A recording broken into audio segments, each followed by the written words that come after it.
Find the focal length of a convex mirror whose radius of curvature is 30 centimeter.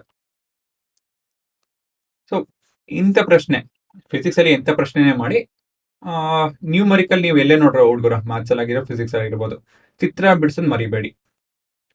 Convex mirror ಅಂತ ಹೇಳಿದ್ರೆ ಈ ರೀತಿಯಲ್ಲಿ ಕಾಣುತ್ತೆ. ಅದು focal length centre of curvature ಈ ರೀತಿಯಲ್ಲಿ ಇರುತ್ತೆ. The focal length of a convex mirror is what we have been given. The radius of curvature is plus 30 centimeter. Focal length is ಎಷ್ಟು ಆಯ್ತಾ? ಸೊ ನಿಮ್ಮ ಫಾರ್ಮುಲಾ ಏನು? Working R is equal to F by 2 ಇಲ್ಲ ಅಂತ ಹೇಳಿದ್ರೆ ಸರಿ R by 2 is equal to F. So F is equal to 30 by 2 ಅಂತ ಹೇಳಿದ್ರೆ F is equal to 15 centimeter plus 15 centimeter. ಮತ್ತೊಂದು ಪ್ರಶ್ನೆ ನೋಡಿ, ಇಲ್ಲಿ ವ್ಯತ್ಯಾಸ ನಿಮಗೆ ಗೊತ್ತಾಗುತ್ತೆ. ಏನ್ ಕೊಟ್ಟಿದ್ದಾರೆ ಇಲ್ಲಿ? The radius of curvature of a concave mirror. Concave ಅಂತ ಹೇಳಿದ್ರೆ ಈ ರೀತಿಯಲ್ಲಿ ಬರುತ್ತೆ ಅಲ್ವಾ? ಸೆಂಟರ್ ಆಫ್ ಕರ್ವೇಚರ್ ಫೋಕಸ್ ಮುಂದಿದೆ. ಇಲ್ಲಿ ನಿಮ್ಮ ರೇಡಿಯಸ್ ಆಫ್ ಕರ್ವೇಚರ್ ಕೊಟ್ಟಿದ್ದಾರೆ 20, ಆದ್ರೆ ಇಲ್ಲಿ ನೆಗೆಟಿವ್ 20 ಆಗುತ್ತೆ.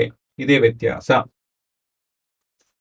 ಸೈನ್ ಕನ್ವೆನ್ಷನ್ ಅಂತ ಹೇಳ್ತಾ ಇದೆ ನೋಡಿ, ಇಲ್ಲಿ ಈ ತರನೇ ಉಪಯೋಗಿಸೋದು. ಇಲ್ಲಿ ನಿಮ್ಗೆ ನೆಗೆಟಿವ್ ಪಾಸಿಟಿವ್ ಅಂತ ಏನು ಡೆಫಿನೆಟ್ ಆಗಿ ಹೇಳಲ್ಲ, ನೀವು ನೆಗೆಟಿವ್ ಪಾಸಿಟಿವ್ ತಗೊಬೇಕು. ಏನಕ್ಕೆ negative? Because we are measuring to the left. ಇದೆಯಾ? ಅದು ಡೀಟೇಲ್ ಆಗಿ ಅಲ್ಲಿ ಹೇಳಿದೀನಿ, ಇಲ್ಲಿ ಕನ್ಫ್ಯೂಸ್ ಮಾಡೋದಕ್ಕೆ ಹೋಗಲ್ಲ. ನಿಮ್ ಸಿಂಪಲ್ ಆಗಿ ಒಂದು ತಮ್ ರೂಲ್ ಏನಂತ ಹೇಳಿದ್ರೆ, ಇಲ್ಲಿ ನೆಗೆಟಿವ್ ದಿಕ್ಕಲ್ಲಿ ಸಾರಿ ಲೆಫ್ಟ್ ದಿಕ್ಕಲ್ಲಿ ನೀವೇನೇ ಮೆಷರ್ ಮಾಡಿದ್ರು ಅದು ನೆಗೆಟಿವ್ ಅಲ್ವಾ? ಈ ಕಡೆ ರೈಟ್ ದಿಕ್ಕಲ್ಲಿ ಏನೇ ಮೆಷರ್ ಮಾಡಿ ಪಾಸಿಟಿವ್. ಇದನ್ನ ನೆನಪಿಟ್ಕೊಂಡಿರಿ. ಮೇಲೆ ಮತ್ತೊಂದು ಏನೇ ಮೆಷರ್ ಮಾಡಿದ್ರು ಪಾಸಿಟಿವ್, ಕೆಳಗೆ ಏನೇ ಮೆಷರ್ ಮಾಡಿದ್ರು negative. So R is positive, focal length ಕಂಡುಹಿಡಿಬೇಕು. ನಿಮ್ಮ formula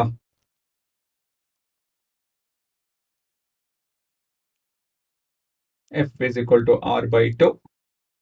So this is minus 20 by 2. So F is equal to minus 10 centimeter. ಇದೇ ವ್ಯತ್ಯಾಸ. ಈ ವ್ಯತ್ಯಾಸ ಗೊತ್ತಿಲ್ಲ ಅಂತ ಹೇಳಿದ್ರೆ ನಿಮ್ ನ್ಯೂಮರಿಕಲ್ಸ್ ಮಾಡೋದಕ್ಕಾಗಲ್ಲ. ಸೈನ್ ಕನ್ವೆನ್ಷನ್ ಅಂತ ಹೇಳಿದ್ನಲ್ಲ, ಇದೇ ರೀತಿಯ ಸೈನ್ ಕನ್ವೆನ್ಷನ್ ಉಪಯೋಗಿಸೋದು. So focal length radius of curvature negative ಬಂದಿದೆ, ಏನಕ್ಕೆ ಅಂತ ಹೇಳಿದ್ರೆ ಅದು ಲೆಫ್ಟ್ ಸೈಡ್ ಇದೆ. ಇಲ್ಲಿ ಪಾಸಿಟಿವ್ ಬಂದಿದೆ ಉತ್ತರ ಎಲ್ಲ, ಏನಕ್ಕೆ ಅಂತ ಹೇಳಿದ್ರೆ ಇದೆಲ್ಲ ರೈಟ್ ಸೈಡ್ ಇದೆ. ಆಯ್ತಾ? ಸೊ ಈ ತರ ನಾವು ಪೂರ ಎಲ್ಲ ಕಡೆ ಉಪಯೋಗಿಸ್ತೀವಿ ಇದನ್ನ, ಸೈನ್ ಕನ್ವೆನ್ಷನ್. ಹಾಗಾಗಿ ನೀವೇನು ಬಿಟ್ಕೊಡಿ. ಇವೆರಡು ಪ್ರಶ್ನೆ ಬರ್ಕೊಳ್ಳಿ. ಇದು ವ್ಯತ್ಯಾಸ ಗೊತ್ತಿರಬೇಕು ಅಂತ ಹೇಳಿ ಅಷ್ಟೇ, ಏನೇನಿಲ್ಲ. ಇದೆಲ್ಲ ತುಂಬಾ ಸುಲಭ. ಸೈನ್ ಕನ್ವೆನ್ಷನ್ ಇಲ್ಲಿ ಇಂಪಾರ್ಟೆಂಟು.